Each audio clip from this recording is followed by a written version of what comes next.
Soy Fernando Díaz Villanueva. Hoy es 17 de agosto de 2020 y esto es La Contracrónica.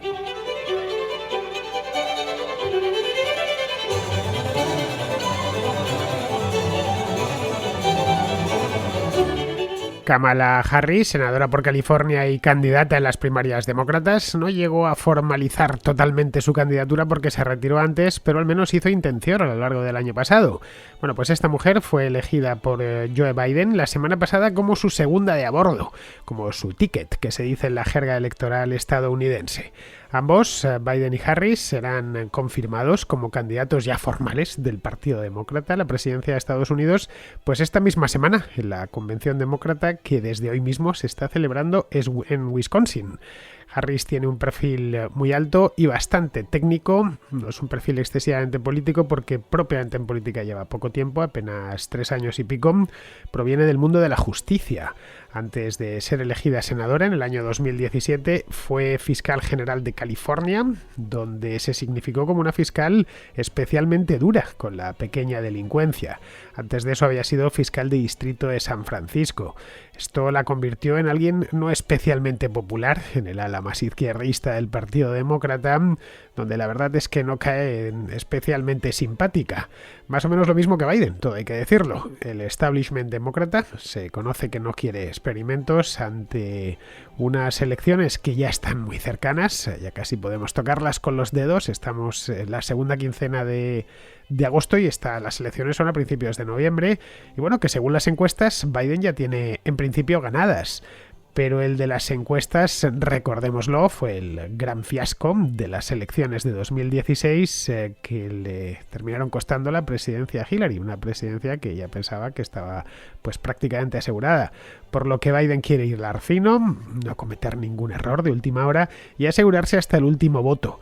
Harris, que es una abogada proveniente de una familia de clase media de California, no es el arquetipo de guerrera de la justicia social, pero por su extracción, es hija de 2 inmigrantes, un jamaicano y una india, sí podría jugar bien la carta de las minorías.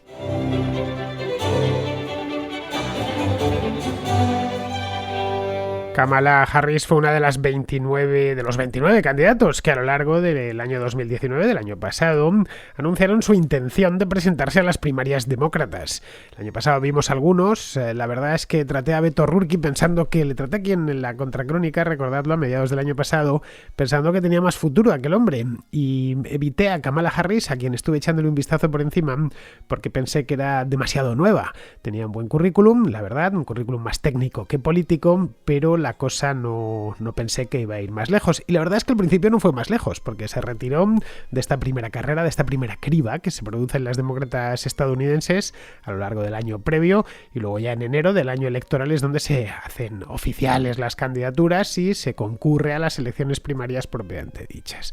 Bien, esta mujer fue de las primeras que se presentó, que bueno, menos presentó su candidatura allá por el mes de enero de 2019. A partir de ahí empezaron otros candidatos y la mantuvo bastante tiempo, la mantuvo durante todo el año pasado, hasta el mes de diciembre, cuando decidió, justo antes de las Navidades, retirar su candidatura y pedir a sus seguidores que apoyasen a Joe Biden.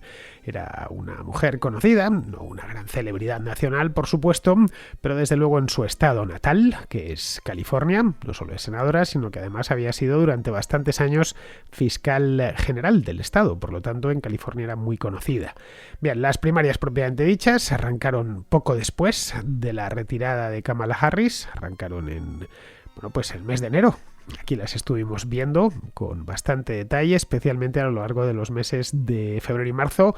Luego ya nos vino la cosa esta del COVID y ya no ha habido manera de darle un seguimiento en condiciones a esto de las primarias, aunque bueno, algún que otro programa sí que he estado haciendo desde entonces, especialmente hasta aproximadamente el mes de mayo, cuando ya se supo cuando se retiró al final, que ya Bernie Sanders y Elizabeth Warren no quisieron saber nada, se apartaron y dejaron el camino expedito a Joe Biden para que llegase a la convención, cosa que está haciendo hoy mismo, y fuese proclamado ya como candidato del Partido Demócrata. Bien, la cuestión es que Kamala Harris no ha estado durante las primarias, quedó en un lugar bastante apartado. Muchos se habían olvidado de ella, no todos, algunos comentaristas políticos en la prensa estadounidense hablaban de ella, no solo de ella, unas cuantas más, los posibles tickets de Joe Biden, especialmente a partir del mes de mayo, cuando ya se supo que él iba a ir que era el candidato seguro. Pues a partir de ahí todos coincidían en que tenía que ser mujer, eso estaba clarísimo, y algunos que además de ser mujer tenía que formar parte de alguna minoría étnica. Por lo tanto, ya solo por esas dos características Kamala Harris tomaba mucha fuerza. Hay que algunos ahora están apuntándose el tanto. Yo ya lo advertí y tal. Bueno, tampoco era una cosa tan difícil. La cuestión es que esta mujer regresó al Senado y nada, pues se sentó a esperar a que Biden obtuviese la candidatura. Cosa que está sucediendo hoy mismo, esta misma semana en la convención de Wisconsin. Su temprano apoyo al propio Joe Biden la ponía en el disparador de algún cargo importante. Esa es la verdad. Si Biden llega a la presidencia, que eso todavía no lo sabemos. Unos hablaban de ella como la próxima fiscal general de Estados Unidos. Estaba, casi seguro, la sucesora de Barr va a ser Kamala Harris. Estaban en algunos periódicos tipo el New York Times, donde son abiertamente demócratas, pues lo decían así. Otros, en cambio, apuntaban más alto para esta mujer y la veían como vicepresidenta. Es decir, que la escogiese para ir de ticket con él y que ganasen ambos las elecciones y pasase a ser vicepresidenta. Para ambos cargos vale, esa es la verdad. Como fiscal general de Estados Unidos tiene experiencia sobrada porque ha sido fiscal general de California, que es el mayor estado, no el más grande, pero sí el más poblado de Estados Unidos, y también antes fue fiscal de distrito en San Francisco, que lleva algo más de 15 años dedicada a ese trabajo y por lo tanto lo conoce bien. Es además una abogada prestigiosa. Como vicepresidenta, en principio como vicepresidente, no diré que puede valer cualquiera, pero ha sido senadora, tiene formación jurídica, etcétera, y además es cercana al presidente. Y para ser vicepresidente de los Estados Unidos, como nos enseñó la serie esta de House of Cards, pues lo principal es estar cerca del poder. Underwood es el maestro de ciencia política de una generación completa y él llega de la serie antes a vicepresidente que a presidente y se lo debe todo a estar cerca del poder, a la fuente de poder. Ya sabéis, pues como decía Underwood en la serie, tiene tres cosas: localización, como el mercado inmobiliario, localización, lo más cerca posible. Y esta mujer, la verdad es que estaba bastante cerca de la fuente de poder. Bien, el tema es que ya es oficial, ya no hay nada, no hay que deshojar ningún tipo de margarita. Es una mujer que tiene, al parecer, la confianza absoluta de Joe Biden. Es una mujer mestiza. Él está diciendo estos días que se trata de la primera candidata a vicepresidenta negra. No exactamente. Pero ser mestiza en estos momentos, formar parte de una minoría racial en Estados Unidos, pues es importante. Harris es hija de una científica india y un economista jamaicano que emigraron a Estados Unidos en los años 60. Ella nació en el año 1964. Y que está en la flor de la carrera política ahora mismo, Kamala Harris. Y se establecieron en Berkeley, que es una ciudad californiana que está pues muy cerquita de San Francisco, en la misma bahía de San Francisco, y tiene además pues una universidad muy famosa. Tiene, en cierto modo, si lo miramos, echamos un vistazo así general a su perfil, tiene cierto aire obamita. Es una triunfadora mestiza de clase media que gracias a su empeño pues ha llegado bastante alto en la vida.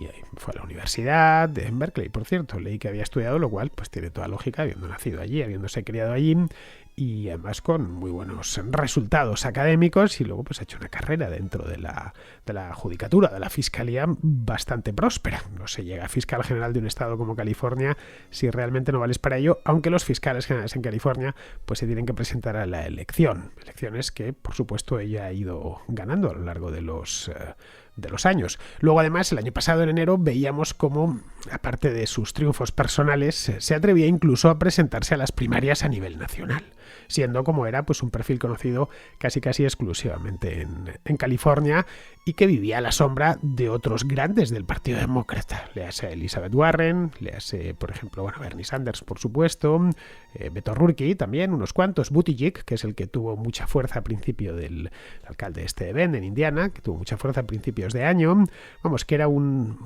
firma secundaria dentro del Partido Demócrata en el que nadie reparaba mucho. Bueno, siempre aparecen, había 29 candidaturas en origen, claro, en esas 29 candidaturas cabía un poco de todo. Prometía tanto que al final pues podrá llegar a ser vicepresidenta del país, sigan en las elecciones, así que es una cosa que no es una elección, como han dicho por ahí algunos, y vienen diciendo estos días, revolucionaria. No propiamente. No sé, tal vez lo hubiese sido hace 30 o 40 años. En 1975, en 1985 incluso, una vicepresidenta de estas características hubiera sido algo más revolucionario. Pero caray, no hoy, en los Estados Unidos de hoy. Decir que Kamala Harris sea hija de un jamaicano y una india, pues significa lo mismo que decir que Donald Trump es nieto de un alemán e hijo de una escocesa. A Kamala Harris no le ha costado, es decir, nadie le ha impedido llegar a donde está. Las leyes de segregación racial no existen en los Estados Unidos, pues precisamente desde el año en el que Kamala Harris nació, y no ha tenido ningún impedimento, no forma parte de la generación que luchó por los derechos civiles, sino de la generación que vino después y que ya pudo aprovecharse que esos derechos civiles se habían conquistado. Es decir, que decir que eres hijo de un jamaicano y de una india, pues no, ni quita ni pone. Esa es la verdad, en principio, si lo miramos de manera desapasionada, no con los ojos de un analista político estadounidense. La propia Harris, de hecho, está casada con un abogado muy prestigioso también, es blanco, de hecho, es un tipo llamado Douglas Emhoff, así que la cuestión racial, como vemos, se diluye bastante en el plano de los hechos, al menos, pero no en el simbólico. Llevan días los medios insistiendo en que Kamala Harris es la primera candidata negra a vicepresidenta. A ver, negra no es. Negro era o es. No se ha muerto el padre, fui a mirarlo, de hecho. Todavía sigue vivo. Negro es su padre, ella es mestiza. Pero en Estados Unidos, tan aficionados como son, es una cosa que por lo menos a mí me sorprende y me consta que a prácticamente todos los españoles y en general a todos los hispanos nos sorprende bastante. Son muy aficionados a la taxonomía racial, a meternos a todos en categorías y en cajones, ¿no? Pues tienen un serio problema cuando se les presenta de pronto una categoría mixta. ¿Cómo la calificamos? Claro, su madre es de la India y su padre de Jamaica. ¿En qué es? ¿Negro, blanco? En esa dicotomía que ellos mismos se han creado, pues es un tanto inclasificable. Un poco lo mismo que le pasa a Obama. Su madre era blanca y su padre era un keniata, un tipo que había llegado a los Estados Unidos en los años 50 como estudiante, que era keniata, así que de nuevo estaban en las mismas. Se decía, no, es mulato y tal, pero claro, el problema cuando vives con la ilusión de que las razas son puras y que puedes depositarlas en cajones, pues es que resulta que los cajones al final están más mezclados de lo que uno piensa. Esto evidentemente, esto de ser mestiza o hija de un jamaicano y de una india, pues se empleará de modo muy intenso a lo largo de la campaña, que además es una campaña que se presume muy caliente desde el punto de vista racial, pues sí es fácil entenderlo a raíz de las protestas por la muerte de George Floyd.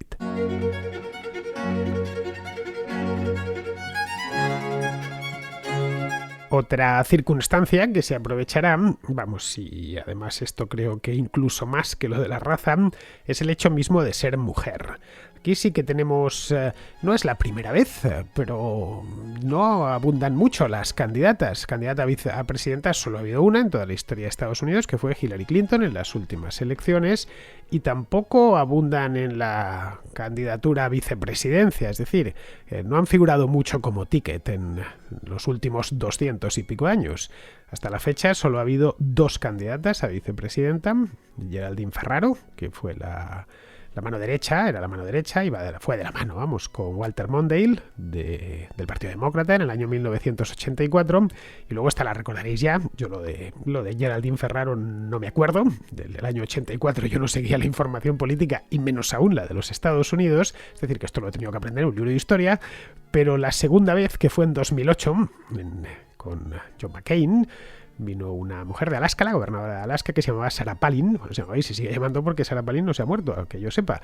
Que esto sí lo recuerdo perfectamente porque aquella campaña sí que le di seguimiento periodístico.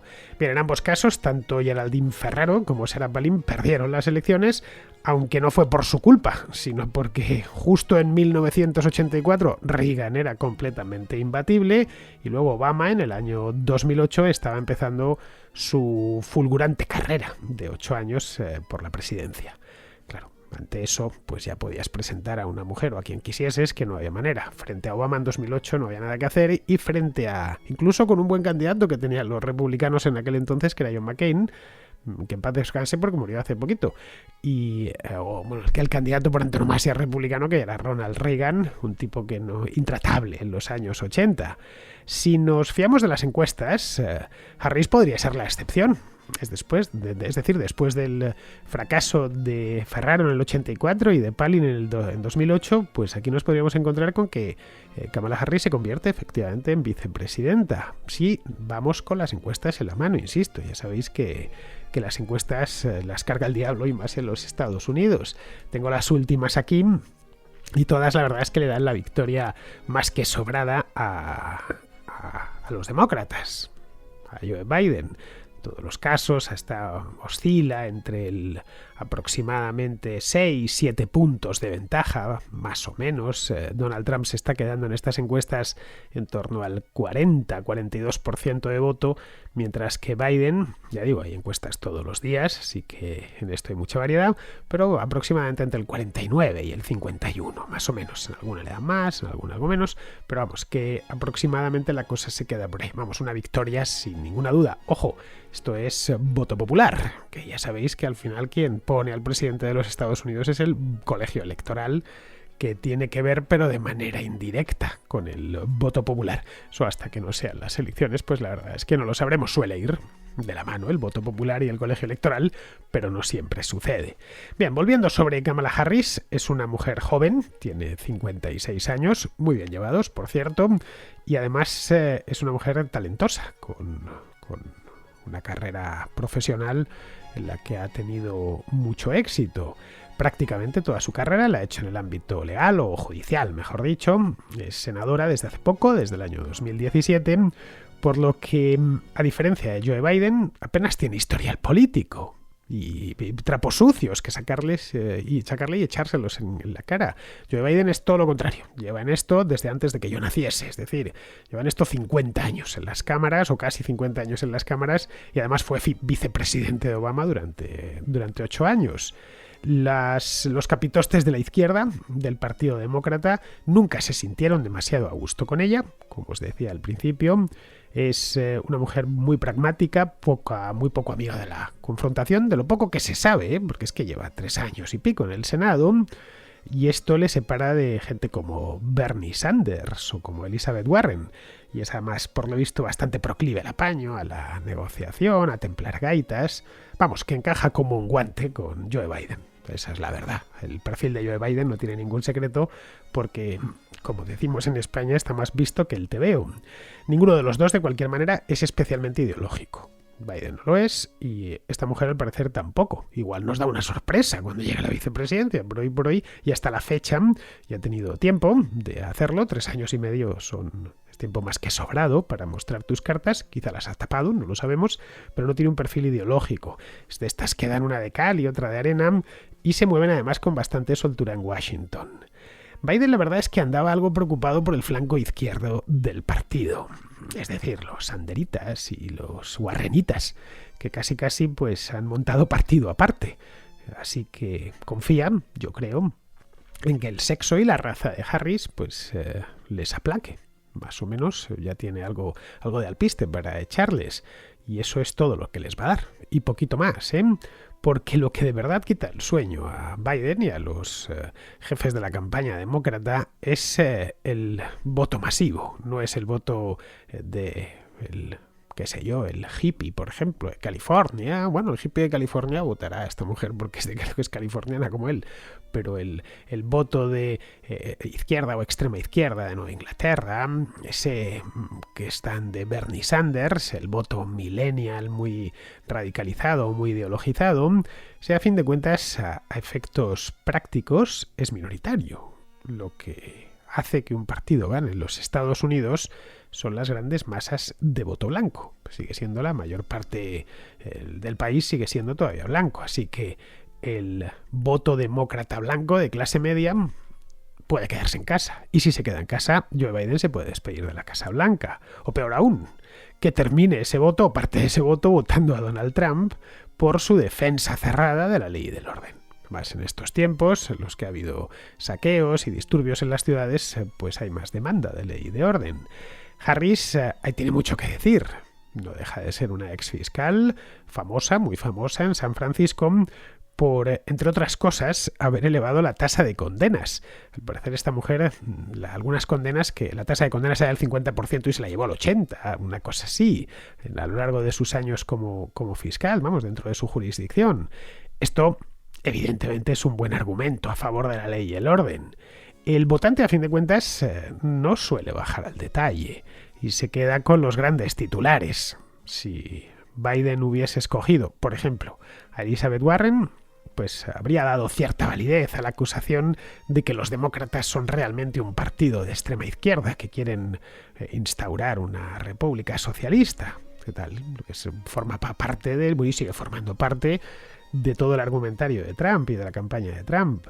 Si hubiese escogido, por ejemplo, a otra de las candidatas, a Susan Rice, antigua consejera de Seguridad Nacional con Obama, pues habría permitido a los republicanos acusar a Biden de revivir el gabinete Obama y la administración Obama.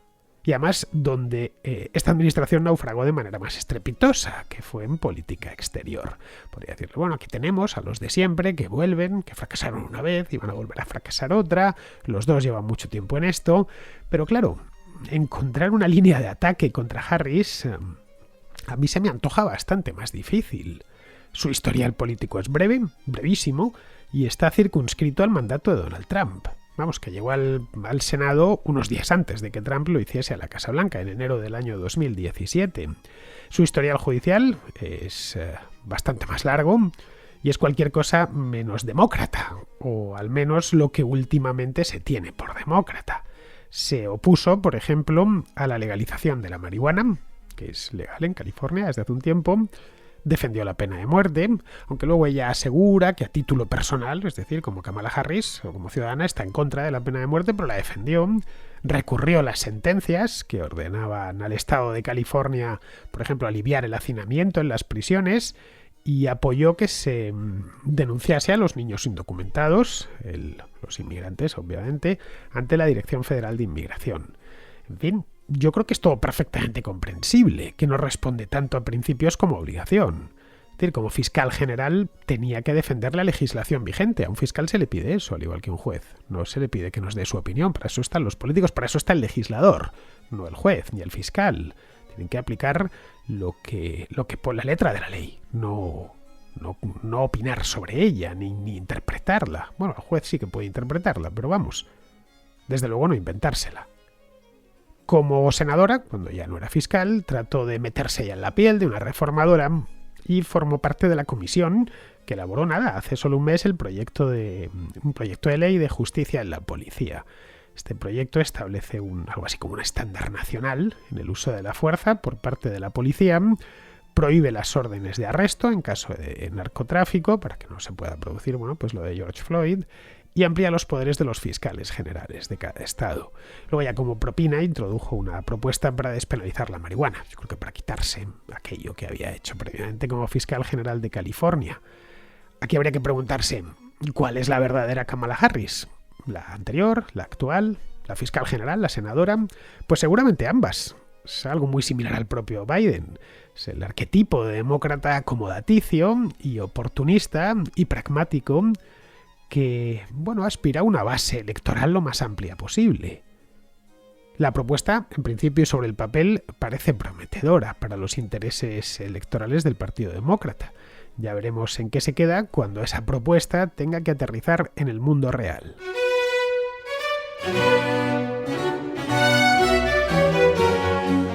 Vamos con la contrarréplica. Empezamos con Carlos de Ecuador, que nos habla de la polémica de las camisetas de la selección de fútbol en Brasil y los bolsonaristas, que por lo visto, según nos cuenta Carlos, pues se están apropiando de ellas. Hola Fernando, buenas. Quería comentarte sobre una cuestión que leí recientemente, que es sobre la polémica que hay en este momento en Brasil sobre la camiseta de fútbol, la camiseta clásica amarilla, que básicamente es porque como ahora los seguidores de Bolsonaro han empezado a usarla, ahora es como que ha llegado a un punto en el que ellos la usan tanto y lo usan como un símbolo que la gente que está en contra de ellas han llegado ahora incluso a pedir que el equipo de fútbol cambie de camiseta y vuelva a la blanca que usaban en 1914 y que la cambiaron cuando tuvieron el maracanazo. Entonces, y ellos dicen que es porque esa camiseta ya no los representa y cosas así. Entonces yo, o sea, eso a mí me hace preguntarme sobre estos fenómenos que, o sea, existen obviamente en muchos países como en España, como el hecho de tener la camiseta española, que la gente, por lo general de izquierdas, no se identifica, no le gusta estar, por si es en Cataluña, que también me ha pasado, bueno, un poco en Estados Unidos, que los colores por lo general se comienzan a identificar ya con un determinado espectro político. Pasó también en Ecuador, que es de donde yo soy, que Rafael Correa usaba muchísimo los colores de la bandera, el himno nacional, incluso comenzó a recuperar símbolos, himnos que ya no se cantaban y los comenzó a poner de moda, pero no avanzó tanto. Pero sí, yo sí notaba que había como una identificación de Correa o su ideología con los colores de la bandera. Y obviamente Chávez, que básicamente se adueñó totalmente, e incluso llega al punto de saber si uno es de Chávez es porque usa la chaqueta y uno es de la oposición si es que en cambio usa la gorra, que es la de Capriles. Entonces, o sea, yo me pregunto cómo es este fenómeno, qué opinión tienes tú y cómo podemos nosotros como ciudadanos enfrentar eso. Si es que yo soy, por ejemplo, y quiero ponerme una camiseta de Brasil que me gusta, ¿cómo puedo evitar que a mí se me señale? ¿Cómo evitar que se politicen las cosas? ¿Qué podemos hacer nosotros como ciudadanos para que nuestros símbolos que más bien están llamados a unirnos, cómo podemos evitar que no se comiencen a separar? Un saludo. Bueno, Carlos, a lo primero que se abrazan los nacionalistas es a la bandera, es obvio. Después, claro, ya viene el escudo y demás, y el folclore nacional, el himno y todas estas cosas, pero lo primero y lo más visible es la bandera. Si el nacionalista en cuestión gobierna durante mucho tiempo, es decir, décadas, pues se termina por identificar la bandera con el gobierno de ese hombre. Eso es lo que pasó en España, por ejemplo, en tiempos de Franco. El régimen hizo un uso muy intenso de la bandera roja igualda y todavía hoy perdura la identificación entre la bandera de España y el franquismo. Y ya ves tú, que ha pasado casi medio siglo desde la muerte de Franco. Aunque aquí se dio algunas circunstancias agravantes. Se dieron, por ejemplo, la circunstancia que durante los años de la República, de la Segunda República, que luego fueron pocos, no llegaron a 9, incluida la Guerra Civil, apareció otra bandera, la tricolor, la que lleva el color morado en una de las bandas, que es la que exhibe parte de la izquierda. Luego otro agravante es que los nacionalistas regionales pues tienen sus propias banderas que confrontan a la bandera nacional, tanto a la roja igualda como a la otra, como a la tricolor. En Brasil la verdad es que la bandera siempre ha sido amarilla y verde.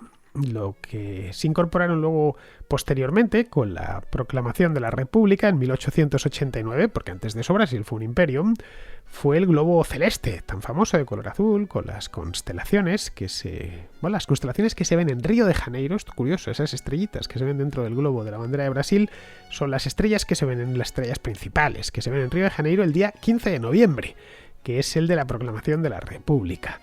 La camiseta de la selección brasileña de fútbol pues proviene de esa bandera, obviamente. Es amarilla y verde y además es todo un símbolo. La verdad es que desconocía que antes de eso fuese azul y blanca. Vamos, yo creo que es uno de los iconos de Brasil más conocidos en todo el mundo. Así que creo que mal harían cambiándolo porque Bolsonaro, al fin y al cabo, pues no deja de ser un político que igual que vino, se irá. Bien, vamos a seguir con John, que nos habla de un proyecto de ley en Francia para legalizar el aborto hasta los 9 meses de embarazo. Hola Fernando, muy buenos días. Hoy te traigo una noticia que me desagrada bastante, que viene a ser que durante estas vacaciones estivales aquí en Francia han votado un proyecto de ley que sigue adelante, que viene a ser el del aborto legal hasta los 9 meses de embarazo.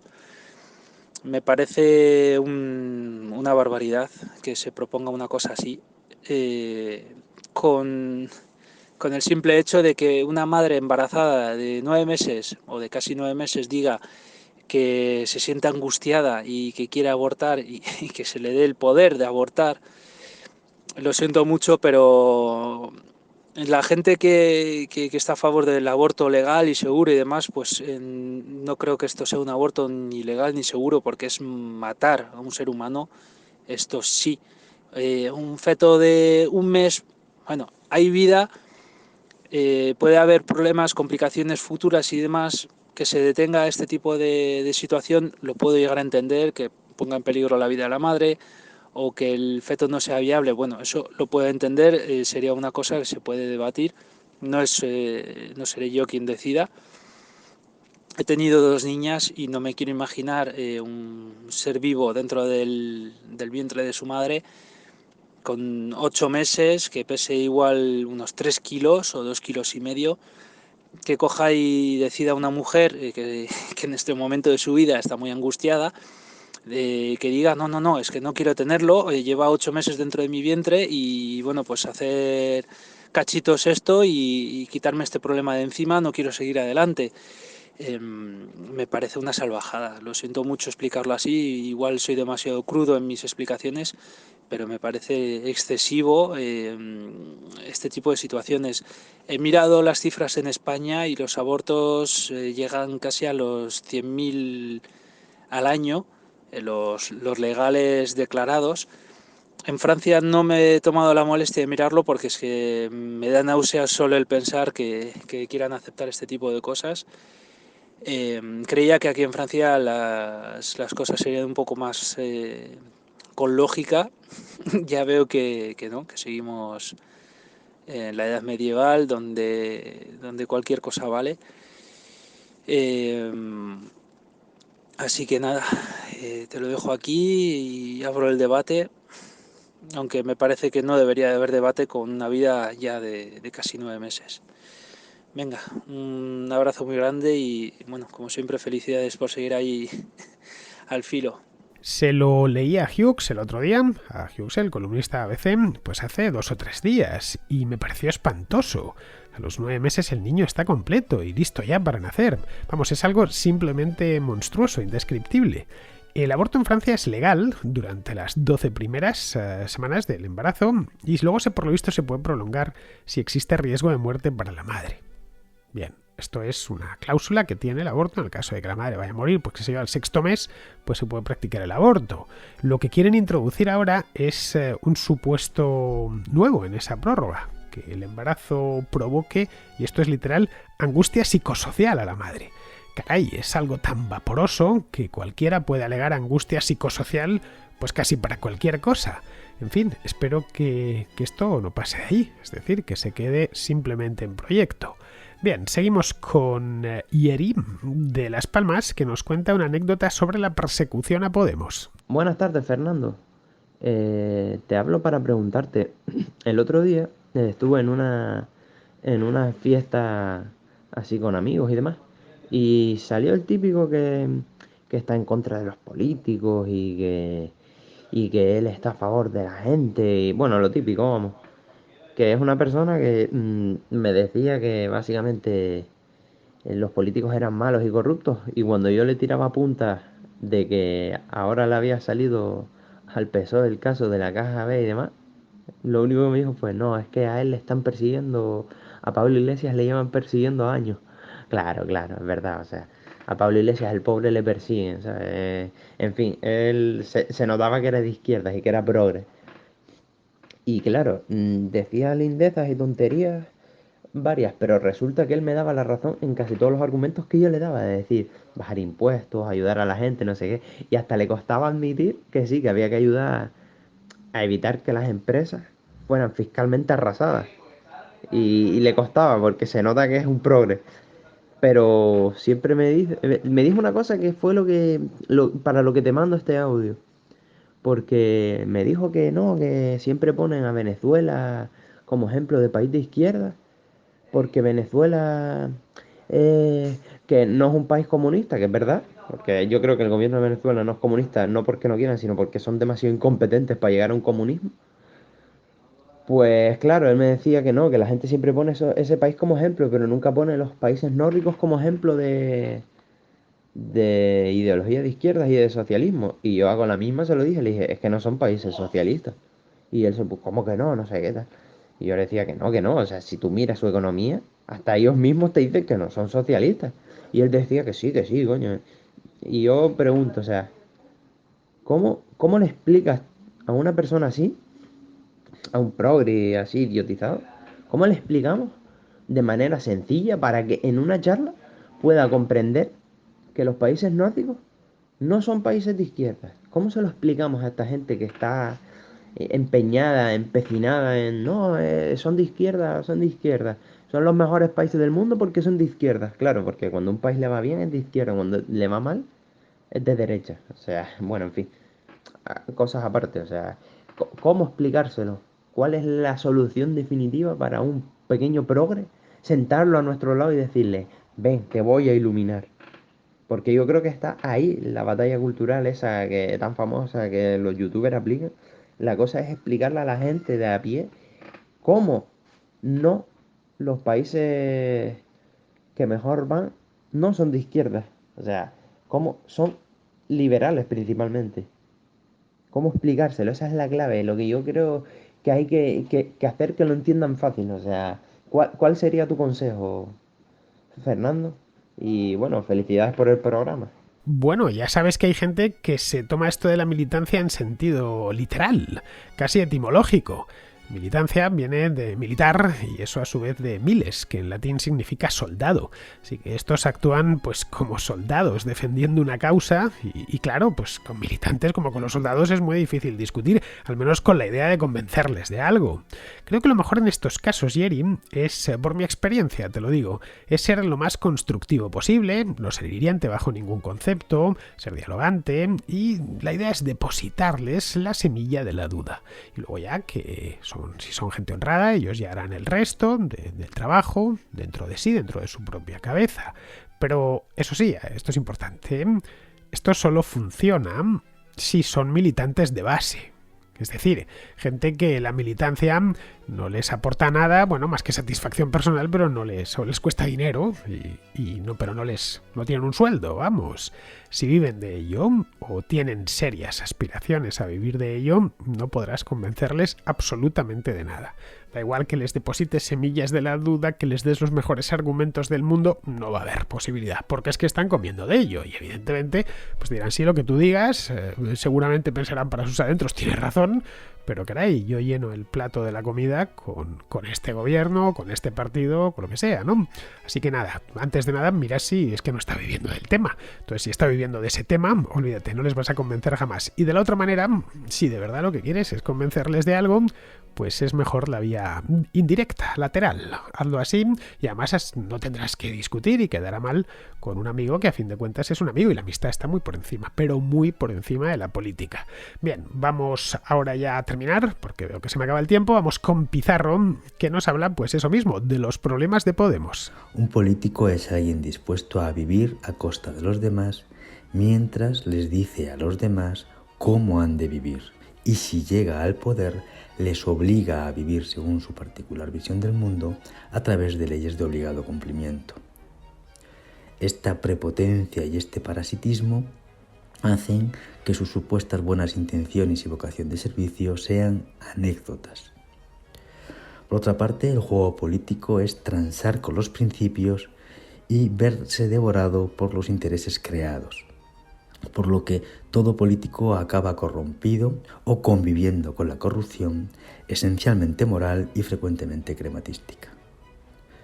Podemos y sus políticos han recorrido esta degradación de principios tal cual lo han hecho todos los partidos y sus políticos desde que existen.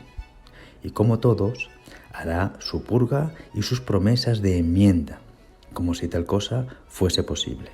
Un cordial saludo de Pizarro. Y con esto, queridos amigos, damos por concluida la contra de hoy, 17 de agosto. Yo os invito a que regreséis por aquí mañana.